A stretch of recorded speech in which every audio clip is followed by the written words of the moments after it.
வணக்கம். இந்திய நேரப்படி மதியம் 1:30 மணி செய்திகள். முதலில் ஜெம் தலைப்பு செய்திகளை காணலாம். கேட்டர்பில்லர் நிறுவனத்துடன் 500 கோடி ரூபாய்க்கு புரிந்துணர்வு ஒப்பந்தம். முதலமைச்சர் மு.க. ஸ்டாலின் முன்னிலையில் கையெழுத்து. மதுக்கடைகள் தொடர்ந்து செயல்படுவதில் முதலமைச்சருக்கு எல்லளவு விருப்பமில்லை. அமைச்சர் முத்துசுவாமி பேட்டி. தமிழ்நாடு வணிகர் சங்கங்களின் பேரவைத் தலைவர் வெள்ளையன் உடல் சொந்த ஊரில் இன்று நல்லடக்கம். இறுதி ஊர்வல ஏற்பாடு பணிகள் தீவிரம். தமிழக வெற்றிக் கழக முதல் மாநாடு அதிகாரப்பூர்வமாக தேதி இன்று அறிவிப்பு. மதுரையில் தீ விபத்து, 2 பெண்கள் உயிரிழப்பு. பெண்கள் விடுதி உரிமையாளர் கைது.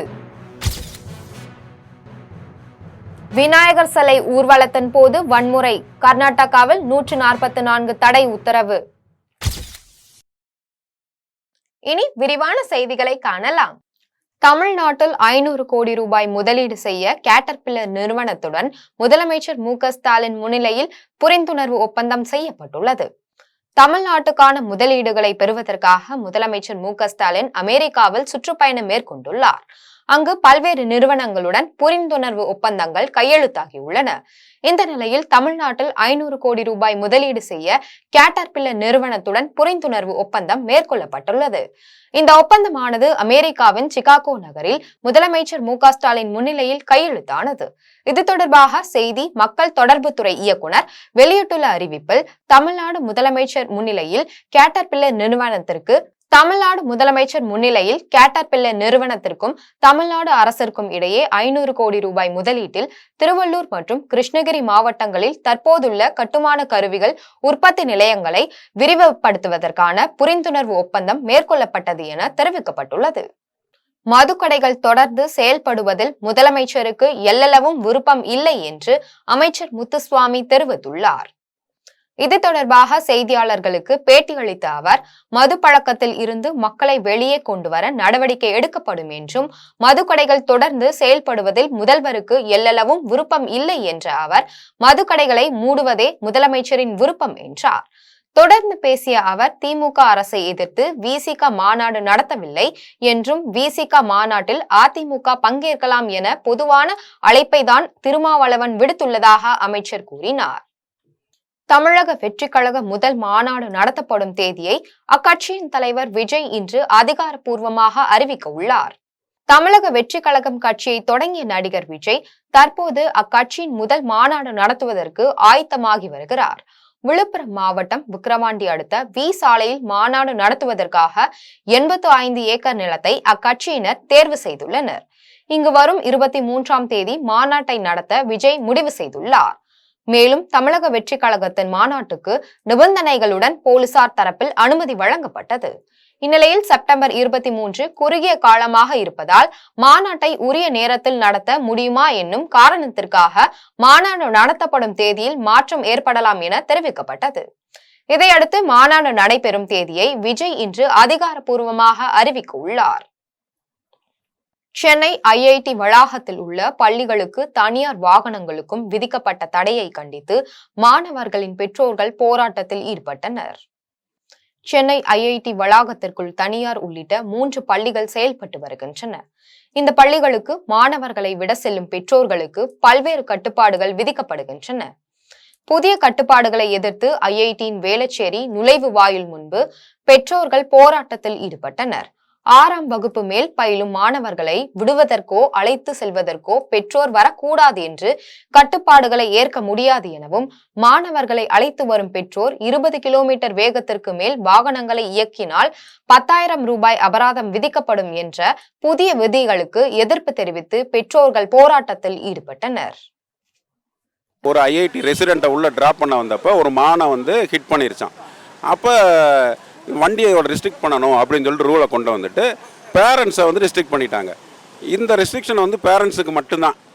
வனவனைக்குள்ளே வர்ற எந்த மற்ற டாக்ஸிக்கோ இல்லை ரெகுலராக போகிற மற்ற வெண்டர்ஸ்க்கோ அதர் வெஹிக்கிள்ஸ்க்கோ ஆடாக் விசிட்டர்ஸ்க்கோ இவங்க யாருக்கும் கிடையாது. ஒன்லி பேரண்ட்ஸுக்கு மட்டும்தான். இன்ஃபேக்ட் பேரண்ட்ஸ் வந்து ஆல்ரெடி ரைட் அப்பில் எழுதி கொடுத்துருக்காங்க, நாங்கள் ஸ்பீடிங் பண்ணாலோ இல்லை ஒரு மான் எதோ அடித்தாலோ அதுக்கு வந்து எங்களை நீங்கள் அரெஸ்ட் பண்ணலாம், இல்லைன்னா ஸ்பீடிங்க்கு 10,000 பெனால்ட்டி கொடுத்துக்கலாம்னு சொல்லி எழுதி கொடுத்துமே பேரண்ட்ஸுக்கு மட்டும் இந்த ஒன் சைடடாக வந்து பேன் பண்ணிட்டாங்க. மதுரையில் தனியார் பெண்கள் தங்கும் விடுதியில் ஏற்பட்ட தீ விபத்தில் 2 பேர் உயிரிழந்த நிலையில் விடுதி உரிமையாளரை போலீசார் கைது செய்துள்ளனர். மதுரையில் பெரியார் நிலையம் அருகே காற்றப்பாளையம் பகுதியில் பெண்கள் தங்கும் விடுதி ஒன்று செயல்பட்டு வருகிறது. பெண்கள் தங்கும் விடுதியில் இன்று அதிகாலை 4 மணி அளவில் திடீரென தீ விபத்து ஏற்பட்டது. இந்த தீ விபத்தில் சரண்யா, பரிமலா என 2 பெண்கள் உயிரிழந்தனர். மேலும் 3 பெண்கள் பலத்த காயமடைந்தனர். காயமடைந்தவர்களுக்கு மதுரை அரசு மருத்துவமனையில் தீவிர சிகிச்சை அளிக்கப்பட்டு வரும் நிலையில் தீ விபத்துக்கான காரணம் குறித்து போலீசார் வழக்கு பதிவு செய்து விசாரணை நடத்தி வருகின்றனர். இந்த நிலையில் உரிய அனுமதி பெறாமல் மகளிர் விடுதி நடத்தி வந்த நிலையில் இன்பா என்ற பெண்ணை போலீசார் அதிரடியாக கைது செய்தனர். மேலும் இந்த விடுதியை காலி செய்ய கோரி கடந்த ஆண்டே மதுரை மாநகராட்சி நோட்டீஸ் அனுப்பியிருந்தது குறிப்பிடத்தக்கது. கோவையில் தொழில்துறையினருக்காக மேலும் ஒரு சிட்பி வங்கி கிளை அமைக்கப்பட உள்ளதாக மத்திய நிதி அமைச்சர் நிர்மலா சீதாராமன் தெரிவித்துள்ளார். கோவை கொடிசியாவில் மத்திய நிதியமைச்சர் நிர்மலா சீதாராமன் தொழில் முனைவோர்களுடன் ஆலோசனை நடத்தினார். அப்போது ஜிஎஸ்டி குறைப்பு தொடர்பாக பல்வேறு அமைப்பினரும் கருத்து தெரிவித்தனர். இதையடுத்து பேசிய மத்திய நிதியமைச்சர் நிர்மலா சீதாராமன் அடுத்த 3 ஆண்டுகளுக்குள் 70 இடங்களில் சிட்பி வங்கிகளை திறக்க உள்ளதாகவும் 5 ஆண்டுகளுக்கு 1 கோடி இளைஞர்கள் தொழில் திறன் பயிற்சி பெற தொழில் நிறுவனங்களுக்கு நிதி ஒதுக்கீடு செய்யப்பட்டிருப்பதாக தெரிவித்தார்.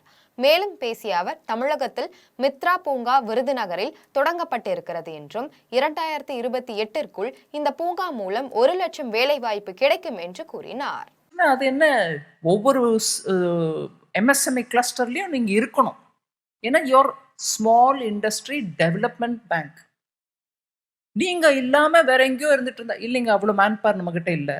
ஒன்று. ரெண்டாவது, இன்னைக்கு டிஜிட்டல் எரா, அதனால் நாங்கள் டிஜிட்டலாக நாங்கள் கோயம்புத்தூரில் இருந்தால் கூட பொள்ளாச்சியாக இருக்கட்டும், சேலமாக இருக்கட்டும், திருப்பூராக இருக்கட்டும், சென்னை வரைக்கும் கூட நாங்கள் பிஸ்னஸ் பண்ணுறதுக்கு ரெடி. ஆனாலும் ஃபிசிக்கல் ப்ரெசன்ஸுக்கு ஈக்குவல் ஆகாதுங்க. அட்லீஸ்ட் ஒரு 2 கிளஸ்டருக்கு நடுவுலையாவது ஒரு இடத்துல இருந்து தான் ஆகணும் அப்படின்னு அவங்களோட பேசினதுனால இன்னைக்கு 3 வருஷத்துக்குள்ள இன்னும் கிட்டத்தட்ட ஒரு 70 இடத்துல புது பிரான்ச் ஓப்பன் பண்ணுறதுக்கு சிட்பி முன் வந்திருக்காங்க. அதில் இன்னொரு பிரான்ச் இங்கே கோயம்புத்தூர்லேயும் ஓப்பன் பண்ணுவோம். தொடர் விடுமுறையொட்டி சிறப்பு பேருந்துகள் இயக்கப்பட உள்ளதாக போக்குவரத்து கழகம் அறிவித்துள்ளது.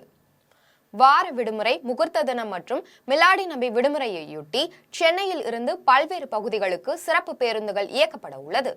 அதன்படி சென்னை கிளாம்பாக்கத்தில் இருந்து நாளை முதல் 955 சிறப்பு பேருந்துகள் இயக்கப்பட உள்ளதாகவும், சென்னை கோயம்பேட்டில் இருந்து நாளை 190 சிறப்பு பேருந்துகளும், மாதவரத்தில் இருந்து 20 சிறப்பு பேருந்துகளும் இயக்கப்பட உள்ளதாக தெரிவித்துள்ளது. மேலும் பெங்களூரு, கோவை மற்றும் திருப்பூர் உள்ளிட்ட இடங்களில் இருந்து பல்வேறு பகுதிகளுக்கு 350 சிறப்பு பேருந்துகள் இயக்கப்படும் என தெரிவித்துள்ளது. குற்றாலம் ஐந்தருவியில் வெள்ளப்பெருக்கு ஏற்பட்டுள்ளதால் சுற்றுலா பயணிகள் குளிக்க 2வது நாளாக தடை விதிக்கப்பட்டுள்ளது. குற்றாலத்தில் சீசன் காலம் முடிந்த நிலையில் அருவிகளில் தண்ணீர் வரத்து குறைந்து காணப்பட்டது. இந்த நிலையில் மேற்கு தொடர்ச்சி மலைப்பகுதிகளில் திடீரென மழை பெய்தது. இதன் காரணமாக ஐந்தருவி, மெயின் அருவியில் நீர்வரத்து அதிகரித்துள்ளது. இந்த நிலையில் ஐந்தருவியில் மிதமான அளவில் வெள்ளப்பெருக்கு ஏற்பட்டுள்ளதால் சுற்றுலா பயணிகள் பாதுகாப்பு கருதி அருவியில் குளிக்க நேற்று தடை விதிக்கப்பட்ட நிலையில் இன்றும் 2வது நாளாக குளிக்க தடை விதிக்கப்பட்டுள்ளது. பொங்கல் பண்டிகையையொட்டி டிக்கெட் முன்பதிவு தொடங்கிய 5 நிமிடங்களில் அனைத்து ரயில் டிக்கெட்டுகளும் விற்று தீர்ந்தன. பொங்கல் பண்டிகையையொட்டி சொந்த ஊர்களுக்கு செல்வோர் வசதிக்காக ரயில் டிக்கெட் முன்பதிவு இன்று காலை 8 மணிக்கு தொடங்கியது. டிக்கெட் முன்பதிவு தொடங்கிய 5 நிமிடங்களில் அனைத்து ரயில் டிக்கெட்டுகள் விற்று தீர்ந்தன. தென் மாவட்டங்களுக்கு செல்லும் அனைத்து ரயில்களிலும் டிக்கெட்டுகள் விற்று தீர்ந்தன. ஜனவரி 11ஆம் தேதிக்கு பயணம் செய்ய நாளையும், ஜனவரி 12ஆம் தேதிக்கு வரும் 14ஆம் தேதியும் டிக்கெட் முன்பதிவு செய்யலாம் என்றும், ஜனவரி 13ஆம் தேதி போகி பண்டிகை அன்று பயணம் செய்ய விரும்பும் பயணிகள் வரும் 15ஆம் தேதி முன்பதிவு செய்து பயணம் செய்யலாம் என்றும் தெற்கு ரயில்வே தகவல் தெரிவித்துள்ளது. சிவகங்கையில் நடைபெற்ற ஆலோசனை கூட்டத்தில் அமைச்சர் உதயநிதி வட்டார வளர்ச்சி அலுவலர் உட்பட 4 அதிகாரிகளை பணியிடை மாற்றம் செய்தார். சிவகங்கை மாவட்ட ஆட்சியர் அலுவலகத்தில் மாவட்ட ஆட்சியர் ஆஷா அஜித் தலைமையில் அனைத்து துறை அதிகாரிகளுக்கான ஆலோசனை கூட்டம் நடைபெற்றது. கூட்டத்தில் அமைச்சர்கள் உதயநிதி, பெரிய கருப்பன் உள்ளிட்டோர் பங்கேற்றனர். அப்போது முதல்வரின் முகவரி திட்டம் மூலம் வந்த மனுக்கள் மீது எடுக்கப்பட்ட நடவடிக்கைகள் குறித்து அதிகாரிகளிடம் விசாரித்தார். பின்னர் ஒவ்வொரு மனுதாரையும் தொலைபேசியில் தொடர்பு கொண்டு நேரடியாக பேசி உண்மை நிலையை கேட்டறிந்தார். இதனால் கூட்டத்தில் இருந்த அதிகாரிகள் பதற்றமடைந்தனர். மேலும் தவறான பதிலளித்த திருப்பத்தூர் வட்டார வளர்ச்சி அலுவலர் சோமதாஸ் மற்றும் பணிக்கு தாமதமாக வந்த அங்கன்வாடி மைய பணியாளர் விஜயால், சமையலர் மாலதி, ரேணுகா தேவி உள்ளிட்டோர் பணியிடை மாற்றம் செய்தார். பூரண மதுவிலக்கிற்கு தமிழ் மாநில காங்கிரஸ் குரல் கொடுத்து வருவதாக பல்லடத்தில் தமிழ் மாநில காங்கிரஸ் கட்சியின் தலைவர் ஜி.கே. வாசன் தெரிவித்துள்ளார். திருப்பூர் மாவட்டம் பல்லடம் அருகே உள்ள கட்சி சார்பற்ற தமிழக விவசாயிகள் சங்கத்தின் தலைவரும் முன்னாள் சட்டமன்ற உறுப்பினருமான பழனிசாமியின் மணிமண்டபத்திற்கு தமிழ் மாநில காங்கிரஸ் கட்சியின் தலைவர் ஜி.கே. வாசன் வருகை புரிந்தார். பின்னர் பழனிசாமியின் சிலைக்கு மாலை அணிவித்து மலர் தூவி மரியாதை செலுத்தினார். தொடர்ந்து செய்தியாளர்களை சந்தித்து பேசிய அவர், பாலியல் துன்புறுத்தலில் ஈடுபடும் நபர்களை 24 மணி நேரத்தில் கண்டறிந்து தூக்கு தண்டனை வழங்க வேண்டும் என்றும், பூரண மதுவிலக்கிற்கு தமிழ் மாநில காங்கிரஸ் குரல் கொடுத்து வருவதாக அவர் தெரிவித்தார். முதல் 24 மணி நேரத்திலே தவறு செய்தவரை, மிருகத்தனமாக இருந்தவனை அடையாளம் கண்டு கொண்டால் அதற்கு விசாரணை கூடாது, தூக்கு தண்டனை தான் தேவை என்பது தமிழ் மாநில காங்கிரசினுடைய தொடர் கோரிக்கை. அதை மத்திய மாநில அரசுகள் வரும் நாட்களிலே நிறைவேற்ற வேண்டும். அப்பொழுதுதான் இது போன்ற கொடூரமான நிகழ்வுகள் குறையும். 3-4 வயது குழந்தையை ஆரம்பித்து 80 வயது மூதாட்டி வரை பாலியல் என்றால் சமுதாயத்திலே ஒருபோதும் ஏற்றுக்கொள்ள முடியாத ஒன்று. இதற்கு முற்றுப்புள்ளி வைப்பது நம்முடைய கடமை. அரசை தாண்டி ஒவ்வொருடைய தனி மனித கடமை. அதற்கு தனி மனித ஒழுக்கம் தேவை. 2026 சட்டமன்ற தேர்தலில் மீண்டும் திமுக ஆட்சி அமையும் என அமைச்சர் சி.வே. கணேசன் தெரிவித்துள்ளார். கடலூர் மாவட்டம் பண்ருட்டி அடுத்த காடாம்புலியூரில் தெற்கு ஒன்றிய செயலாளரும் நெய்வேலி சட்டமன்ற உறுப்பினருமான சபா ராஜேந்திரன் தலைமையில் திமுக பொது உறுப்பினர் கூட்டம் நடைபெற்றது. கூட்டத்தில் சிறப்பு அழைப்பாளராக தொழிலாளர் மற்றும் திறன் மேம்பாட்டுத்துறை அமைச்சர் சி.வே. கணேசன் கலந்து கொண்டார். அப்போது கூட்டத்தில் பேசிய அமைச்சர், நாட்டில் 3வது பெரிய கட்சியாக திமுக உயர்ந்துள்ளதாகவும் அதற்கு திட்டமிட்டு வியூகம் அமைத்தவர் தலைவர் மு.க. ஸ்டாலின் எனவும் தெரிவித்தார். மேலும் வரும் சட்டமன்ற தேர்தலில் திமுக கூட்டணி 200 இடங்களுக்கு மேல் வெற்றி பெற்று தொடர்ச்சியாக 2வது முறையாக திமுக தலைவர் ஸ்டாலின் முதலமைச்சராக பதவியேற்று சரித்திர சாதனை படைக்க உள்ளதாகவும் தெரிவித்தார். ஓமலூர் அருகே திடீரென ஏற்பட்ட வலிப்பால் கட்டிட தொழிலாளி கிணற்றில் தவறி விழுந்து பலியான சம்பவம் பெரும் சோகத்தை ஏற்படுத்தியுள்ளது. சேலம் மாவட்டம் ஓமலூரை அடுத்த காமலாபுரம் பிள்ளையார் கோவில் தெருவில் செந்தில்குமார் என்பவர் வசித்து வந்தார். மது போதையில் கிணற்றின் தடுப்பு சுவரில் இருந்த செந்தில்குமாருக்கு திடீரென வலிப்பு ஏற்பட்டதால் கிணற்றில் தவறி விழுந்துள்ளார். இதனை அடுத்து அக்கம் பக்கத்தினர் கொடுத்த தகவலின் பேரில் விரைந்து வந்த தீயணைப்பு வீரர்கள் கிணற்றுக்குள் இறங்கி உடலை தேடும் பணியில் ஈடுபட்டனர். பின்னர் நீண்ட நேரம் போராடி செந்தில்குமார் உடலை மீட்டனர். இதனைத் தொடர்ந்து அவரது உடலை உடற்கூர்வு ஆய்விற்கு போலீசார் அனுப்பி வைக்க முற்பட்ட நிலையில் அவரது உறவினர்கள் உடற்கூர்வு ஆய்வுக்கு உடலை வழங்க மறுக்கவே போலீசார் குடும்பத்தினரிடம் உடலை ஒப்படைத்துவிட்டு சென்றனர். மதுரையில் ஓடும் காரில் திடீரென தீப்பிடித்த சம்பவம் பெரும் பரபரப்பை ஏற்படுத்தியுள்ளது. மதுரை பைபாஸ் ரோட் காலவாசல் பகுதியில் பாலசுப்ரமணியன் என்பவர் ஆம்னி காரை ஓட்டி வந்துள்ளார். அப்போது காரில் இருந்து பெட்ரோல் ஒழுகிய நிலையில் திடீரென வாகனம் தீப்பிடித்து பற்றி எரிந்துள்ளது. தகவல் அறிந்து சம்பவ இடத்திற்கு வந்த தீயணைப்பு வீரர்கள் தீயை அணைக்கும் முயற்சியில் ஈடுபட்டனர். அப்போது தீயை அணைக்க தண்ணீர் எடுத்து வந்த ஆட்டோ ஓட்டுநர் முனிராஜ் தடுமாறி கீழே விழுந்ததில் அவருக்கு காயம் ஏற்பட்டது. உடனடியாக 108 ஆம்புலன்ஸில் ஆட்டோ ஓட்டுநரை சிகிச்சைக்காக தனியார் மருத்துவமனைக்கு அனுப்பி வைத்தனர். இந்த சம்பவம் தொடர்பாக மதுரை SS காலனி போலீசார் வழக்கு பதிவு செய்து விசாரணை மேற்கொண்டு வருகின்றனர். தூத்துக்குடியில் 1.5 லட்சம் ரூபாய் மதிப்பில் உள்ள இரும்பு பிளேட்டுகளை திருடிய 3 பேரை போலீசார் கைது செய்தனர். தூத்துக்குடி தமிழக அரசின் மின்சார வாரியத்திற்கு சொந்தமான அனல் மின் நிலையத்தில் நிலக்கரி கையாளும் பிளான்டில் கன்வயர் சரிவர இயங்குவதற்கு உதவியாக 60 கிலோ எடை கொண்ட இரும்பால் ஆன பிளேட்டுகள் பயன்படுத்தப்பட்டு வருகிறது. இதில் 10 பிளேட்டுகள் காணாமல் போனது. இது குறித்து அனல் மின் நிலைய நிலக்கரி பிரிவு முதன்மை இளநிலை பொறியாளர் சந்திரசேகரன் விசாரணை மேற்கொண்ட போது திருடு போன நிலக்கரி தளத்தில் வேலை பார்த்த தொழிலாளிகள் செல்வகுமார், முனியாண்டி, முருகன் ஆகியோர் திருடி சென்றது தெரிய வந்தது. இதனை கையும் களவுமாக பிடிக்கும் வகையில் கண்காணித்து வந்த நிலையில் அதேபோல் இரும்பு பிளேட்டுகளை திருடும் நோக்கில் நிலக்கரி கன்வெயர் பகுதிக்கு செல்வகுமார் சென்றபோது பொறியாளர் சந்திரசேகரன் உள்ளிட்ட அலுவலர்கள் பிடித்து விசாரணை மேற்கொண்டதில் செல்வகுமார் ஏற்கனவே திருடியதையும் தற்போது திருட வந்ததையும் ஒத்துக்கொண்டார். மேலும் தன்னுடன் வந்த முனியாண்டி மற்றும் முருகன் ஆகிய இருவரும் வெளியே காத்து நிற்பதாகவும் கூறியதை தொடர்ந்து 3 பேரையும் நகர் காவல் நிலையத்தில் ஒப்படைத்தனர். இதுகுறித்து தெர்மல் நகர் காவல்துறையினர் வழக்கு பதிவு செய்து 3 பேரையும் கைது செய்து விசாரணை மேற்கொண்டு வருகின்றனர். கோவையில் 2 ஆட்டோ ஓட்டுநர்கள் கையில் கத்தியுடன் சாலையில் ரகளையில் ஈடுபட்ட வீடியோ சமூக வலைதளங்களில் வைரலாகி வருகிறது. கோவை பொள்ளாச்சி சாலை சுந்தராபுரம் அருகே காமராஜர் பேருந்து நிறுத்தம் பகுதியில் 2 ஆட்டோ ஓட்டுநர்கள் கையில் கத்தியுடன் கீழே கிடந்த கற்களை எடுத்து ஒருவருக்கொருவர் வீசிக்கொண்டு தாக்கிக் கொண்டனர். இதனால் அப்பகுதியில் இருந்தவர்கள் அங்கிருந்து அலறி அடித்துக் கொண்டு ஓடினர். மேலும் இந்த சண்டையினால் அப்பகுதியில் வாகன ஓட்டிகள் திகைத்து நின்றதால் போக்குவரத்து பாதிக்கப்பட்டது. இதன் வீடியோ சமூக வலைதளங்களில் வைரலாகி வருகிறது. தேனி பாராளுமன்ற உறுப்பினர் தங்க தமிழ்ச்செல்வன் பயன்பாட்டற்று பூட்டி கிடக்கும் ஆங்கிலேயர் கால பள்ளி கட்டிடங்களை மறுசீரமைக்க அதிகாரிகளுக்கு உத்தரவிட்டார்.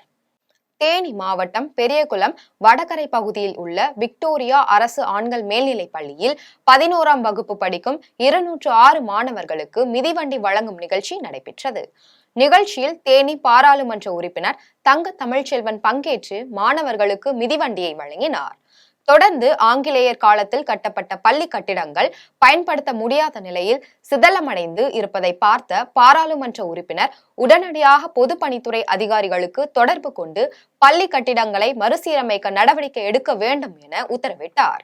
நிகழ்ச்சியில் பெரியகுளம் சட்டமன்ற உறுப்பினர், பள்ளி தலைமை ஆசிரியர், பெரியகுளம் நகர்மன்ற தலைவர் உட்பட பலர் கலந்து கொண்டனர். திருவாரூரில் உள்ள ஊராட்சி ஒன்றிய நடுநிலைப் பள்ளியில் தனியார் நிதி நிறுவனம் சார்பில் பள்ளி மாணவ மாணவிகளுக்கு உபகரணங்கள் வழங்கும் நிகழ்ச்சி நடைபெற்றது. திருவாரூர் மாவட்டம் திருத்துறைப்பூண்டி வட்டம் பழையங்குடி கிராமத்தில் உள்ள ஊராட்சி ஒன்றிய நடுநிலைப் பள்ளியில் தனியார் நிறுவனம் சார்பில் 120 மாணவ மாணவிகளுக்கு 1 லட்சம் மதிப்பில் பள்ளி உபகரணங்கள் வழங்கும் நிகழ்வு நடைபெற்றது. தனியார் நிதி நிறுவன மண்டல தலைவர் ரமேஷ் தலைமையில் நடைபெற்ற இந்நிகழ்ச்சியில் மாநில தலைவர் தீபக், மண்டல மேலாளர் அரசகுமார், வட்டார மேலாளர் சுரேஷ்குமார் மற்றும் பள்ளி சத்துணவு பணியாளர்கள், தூய்மை காவலர்கள் உட்பட பலர் கலந்து கொண்டனர்.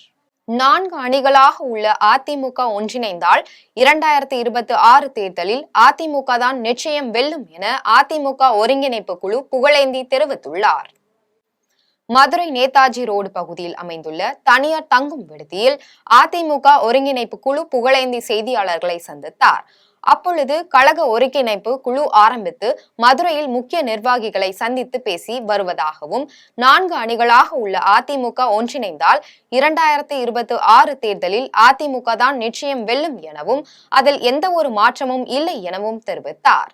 தொடர்ந்து பேசிய அவர், விருதுநகர் நாடாளுமன்ற தொகுதியில் விஜய் பிரபாகரனுக்கு விழுந்த வாக்கு விஜயகாந்த் மக்கள் கொடுத்த வாக்கே தவிர தேமுதிகவிற்கு அல்லது எடப்பாடி பழனிசாமிக்கோ கொடுத்த வாக்கு அல்ல என்றார். டிசம்பர் கடும் குளிர் வரும். டிசம்பர் எங்களது தாயை இழந்த தினத்தை ஆதாரப்பூர்வமாக அறிவித்த டிசம்பர் 5ஆம் தேதி வரும். புரட்சித் தலைவர் எம்ஜிஆர் அவர்களை இழந்த டிசம்பர் 24ஆம் தேதி வரும். உலகமெல்லாம் கிறிஸ்துவ மக்கள் முதலிடத்திலே பைபிளை பெற்று வணங்குகின்ற கிறிஸ்துவ மக்களுடைய கிறிஸ்துமஸ் விழா வரும். 31 விலகும், புத்தாண்டு துவங்கி புத்தாண்டும் வரும். ஒற்றுமை வராது. இதை ரொம்ப நாளாக சொல்லிட்டு இருக்காரு யார், வைத்திலிங்கம். அவருடைய ஆதங்கம், அவருடைய வேகம் சொல்லிட்டு இருக்காரு. இது வரைக்கும் சார் நான் பார்த்தது தான் சொல்ல முடியும். என்னன்னா, உங்களை வச்சு நான் என்ன சொல்றேன், இவங்க 3 பேர் யாராவது ஒருத்தர் இறங்கி வரணுன்றேன். That is the ground level. நீங்கள் இறங்கி வந்து வா பன்னீர்செல்வம் சின்னம்மாவோ, இல்லைம்மா நான் வந்துட்டுன்னு பன்னீர்செல்வம் ஓபிஎஸ் அண்ணனோ, இல்லை 2 பேரும் 3 பேரும் சேர்ந்து வாப்பா எடப்பாடி பழனிசாமியும் கூப்பிட்டா தான் சார் நடக்கும். இப்போ கிரவுண்ட் லெவலில் போய் தொண்டர்களையும் மற்றவங்களையும் சந்திக்கிற நிலைமைக்கு நாங்கள் வந்துட்டோம் சார். சும்மாச்சும் உங்களை ஏமாத்துறதுக்கு நான் தயாராக இல்லை. இதுதான் சுச்சுவேஷன். இனிமேல் நாங்கள் சேர்த்து வைக்கிறோம் ஒன்றிடுவோம் தியாகம் செய்கிறேன்னு சொன்னால் நம்பாதீங்க. நம்பவே தயவு செஞ்சு நம்பாதீங்க. இது ஏமாத்துற வேலை. இது ஒரு கட்சி ஐசியூக்கு போகிற நிலைமைக்கு வந்துருச்சு. இப்போ காப்பாற்றப்பட வேண்டும். தேனியில் அருந்ததியர் மக்களுக்கு வழங்கப்பட்ட இடத்தை தனிநபர் ஆக்கிரமிப்பு செய்ததை கண்டித்து தர்ணா போராட்டம் நடைபெற்றது. தேனி மாவட்டம் உத்தமபாளையம் அருகே உள்ள ராயப்பன்பட்டியில் 1961ஆம் ஆண்டு அப்போதைய முதல்வர் காமராஜர் ஆட்சியில் ஆதி திராவிட நலத்துறையால் அருந்ததியர் மக்களுக்கு இடம் வழங்கப்பட்டது. இந்த இடத்தை தனிநபர் ஆக்கிரமித்து அவருடைய பெயருக்கு பத்திரம் பதிவு செய்ததாகவும் அதை வேறொருவருக்கு விற்றதாகவும் கூறப்படுகிறது. இந்நிலையில் தனிநபர் ஆக்கிரமித்து விட்ட இடத்தை ஆதி திராவிடர்களுக்கு திரும்ப வழங்கிட கோரி புரட்சி தமிழர் கட்சியினர் வட்டாட்சியர் அலுவலகம் முன்பு தரையில் அமர்ந்து தர்ணாவில் ஈடுபட்டு ஆர்ப்பாட்டம் நடத்தினர். இதனை அடுத்து சம்பவ இடத்திற்கு வந்த வட்டாட்சியர் போராட்டத்தில் ஈடுபட்டவர்களுடன் பேச்சுவார்த்தை நடத்தி இதுகுறித்து நடவடிக்கை எடுக்கப்படும் என உறுதியளித்தார். சுமார் 120க்கும் மேற்பட்ட குடும்பங்களுக்கு 1967 இலவச வீட்டுமனை பட்டா வழங்கியதில் ஒரு பட்டா 3 சென்ட் அளவில் இடம் காலியாக இருந்ததை தற்பொழுது ஆதிக்க சமூகத்தினர் அதை ஆக்கிரமிப்பு செய்து பட்டா மாற்றி தங்கள் பெயருக்கு வைத்துக் கொண்டு அருந்ததியர் மக்களை மிரட்டி வருகிற கண்டித்து புரட்சி தமிழர் கட்சியின் சார்பாக வருவாய் ஆட்சியாளர் அவர்களிடம் மனு கொடுத்து துரிதமாக நடவடிக்கை எடுத்து அந்த நிலத்தை மீட்டு அருந்ததியர் மக்களுக்கு கொடுக்க வேண்டும் என்று புரட்சி தமிழர் கட்சியின் சார்பாக இன்று ஆர்ப்பாட்டம் நடத்தினோம். பவானியில் கட்டைப்பை தைக்கும் பெண் தையல் தொழிலாளர்கள் கூலி உயர்வு கேட்டு ஆர்ப்பாட்டத்தில் ஈடுபட்டனர். ஈரோடு மாவட்டம் பவானியில் உழைப்போர் உரிமை இயக்கம் மற்றும் இடது தொழிற்சங்க சார்பில் கட்டைப்பை தைக்கும் பெண் தொழிலாளர்களுக்கு கூலி உயர்வு கேட்டு ஆர்ப்பாட்டம் நடைபெற்றது. கட்டைப்பை தயாரிக்கும் பெண்களுக்கு சுத்துப்பட்டி ஒன்றுக்கு 2 ரூபாய் 50 பைசாவும் சைடு பட்டிக்கு 2 ரூபாய் 30 பைசாவும் வழங்கப்பட்டு வருகிறது. இந்நிலையில் ஊசி, நரம்பு மற்றும் தையல் மிஷின் பழுது நீக்க கூலி உயர்வு உள்ளிட்ட பல்வேறு காரணங்களால் தற்போது வழங்கப்படும் கூலி போதுமானதாக இல்லை என தெரிவித்து பெண் தொழிலாளர்கள் ஆர்ப்பாட்டத்தில் ஈடுபட்டனர். பின்னர் வட்டாட்சியரிடம் பேச்சுவார்த்தை நடத்திய பின் சுத்துப்பட்டிக்கு 2 ரூபாயும் சைடு பட்டி ஒன்றுக்கு 1 ரூபாய் 75 பைசாவும் கூலியை உயர்த்தி வழங்க நடவடிக்கை எடுக்க வேண்டும் என கோரிக்கை விடுத்தனர்.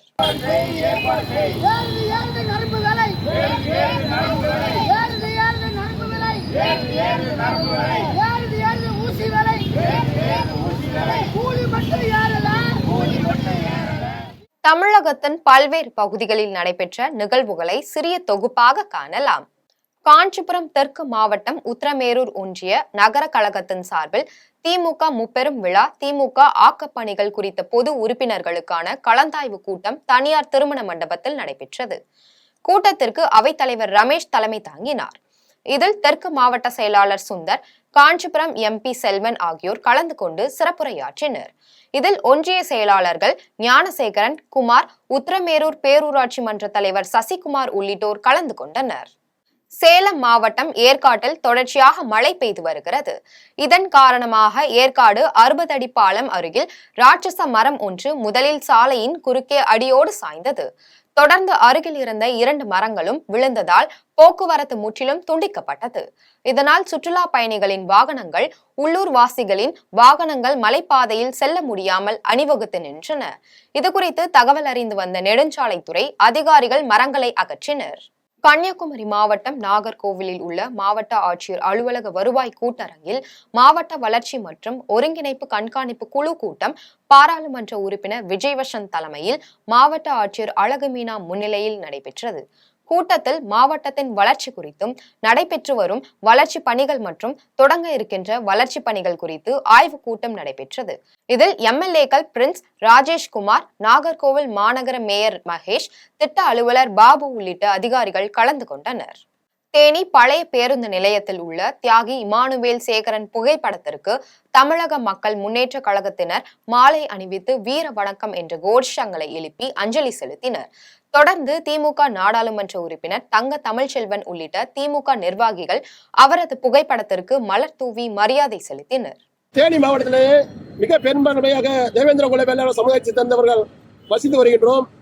ஆகையால் தேனி மாவட்ட நிர்வாகமானது தேனி மாவட்ட நடு மைய பகுதியிலே தெய்வ திருமகனார் தியாகி இமானுவேல் சேகரனார் அவர்களின் திருவுருவ வெங்கல சிலை நிறுவ வேண்டும் என்று கூறிக்கொள்கின்றோம். தொடர்ச்சியாக தலைவர் தமிழ்நவேந்தர் அவர்கள் கடந்த 40 ஆண்டு காலமாக தேவேந்திர குல வேளாளர்களை எஸ்சி பட்டியலை விட்டு வெளியேற கோரி போராடி வருகிறார். ஆனால் இந்த மத்திய மாநில அரசுகள் தலைவரின் கோரிக்கையை செவிசாய்க்காமல் காலம் தாழ்த்துவதற்கு காரணம் என்று தெரியவில்லை. எனவே தலைவர் தமிழ்நவேந்தர் அவர்களின் கோரிக்கை ஏற்று தேவேந்திர குல வேளாளர் சமூகத்தினரை எஸ்சி பட்டியலை விட்டு வெளியேற்ற வேண்டும். தமிழ்நாடு வணிகர் சங்கங்களின் பேரவை மாநில தலைவர் வெள்ளையன் மறைவையொட்டி செங்குன்றம் சுற்று வட்டார வியாபாரிகள் சங்கங்களின் சார்பாக அகிலன் தலைமையில் மௌன அஞ்சலி அமைதி ஊர்வலம் நடைபெற்றது. காமராஜர் சிலையில் தொடங்கி நேதாஜி சிலை வரை நடைபெற்ற இந்த ஊர்வலத்தில் வியாபாரிகள் சங்க நிர்வாகிகள் ஆனந்தன், டில்லி பாபு, செங்குன்றம் தெற்கு அனைத்து வியாபாரிகள் நலச்சங்க தலைவர் லட்சுமி நாராயணன் உட்பட பலர் கலந்து கொண்டனர். திருப்பூர் மாவட்டம் பல்லடத்தை அடுத்த அவினாசிபாளையம் ராமம்பாளையத்தைச் சேர்ந்த யுவராஜ் என்பவர் விவசாயம் செய்து வருகிறார்.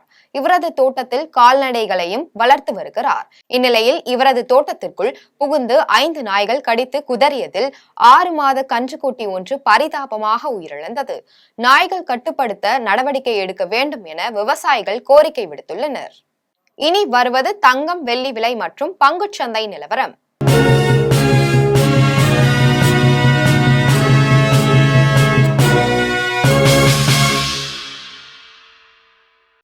சென்னையில் இன்று ஆபரண தங்கத்தின் விலை ஒரு சவரன் 53,640 ரூபாய்க்கு விற்பனை செய்யப்படுகிறது. சென்னையில் இன்று ஆபரண தங்கத்தின் விலை கிராமிற்கு 10 ரூபாய் குறைந்து 6,705 ரூபாய்க்கு விற்பனை செய்யப்படுகிறது. மேலும் ஒரு சவரன் 80 ரூபாய் குறைந்து 53,640 ரூபாய்க்கு விற்பனை செய்யப்படுகிறது. 24 கேரட் தூய தங்கம் ஒரு சவரன் 58,520 ரூபாய்க்கு விற்பனை செய்யப்படுகிறது. மேலும் 1 கிராம் வெள்ளி 91 ரூபாய் 50 காசுகளுக்கும் 1 கிலோ வெள்ளி 91,500 ரூபாய்க்கும் விற்பனை செய்யப்படுகிறது. மும்பை பங்குச்சந்தை இன்று உயர்வுடன் காணப்படுகிறது. மும்பை பங்குச்சந்தை குறியீட்டு எண் சென்செக்ஸ் 226 புள்ளிகள் அதிகரித்து 81,749 புள்ளிகளில் வணிகமாகிறது. தேசிய பங்குச்சந்தை குறியீட்டு எண் நிப்டி 96 புள்ளிகள் அதிகரித்து 25,015 புள்ளிகளில் வணிகமாகிறது. மீண்டும் ஜெம் தலைப்பு செய்திகள். கேட்டர்பில்லர் நிறுவனத்துடன் 500 கோடி ரூபாய்க்கு புரிந்துணர்வு ஒப்பந்தம். முதலமைச்சர் மு க ஸ்டாலின் முன்னிலையில் கையெழுத்து. மதுக்கடைகள் தொடர்ந்து செயல்படுவதில் முதலமைச்சருக்கு எல்லளவு விருப்பமில்லை. அமைச்சர் முத்துசுவாமி பேட்டி. தமிழ்நாடு வணிகர் சங்கங்களின் பேரவைத் தலைவர் வெள்ளையன் உடல் சொந்த ஊரில் இன்று நல்லடக்கம். இறுதி ஊர்வல ஏற்பாடு பணிகள் தீவிரம். தமிழக வெற்றிக் கழக முதல் மாநாடு அதிகாரப்பூர்வமாக தேதி இன்று அறிவிப்பு. மதுரையில் தீ விபத்து, 2 பெண்கள் உயிரிழப்பு. பெண்கள் விடுதி உரிமையாளர் கைது. விநாயகர் சிலை ஊர்வலத்தின் போது வன்முறை, கர்நாடகாவில் 144 தடை உத்தரவு. இத்துடன் ஜெம் செய்திகள் நிறைவடைகின்றன. மீண்டும் ஜெம் செய்திகள் இரவு 8:30 மணிக்கு. உடனுக்குடன் செய்திகளை காண GemLive.tv என்ற இணையதளத்தில் இணைந்திருங்கள். நன்றி, வணக்கம்.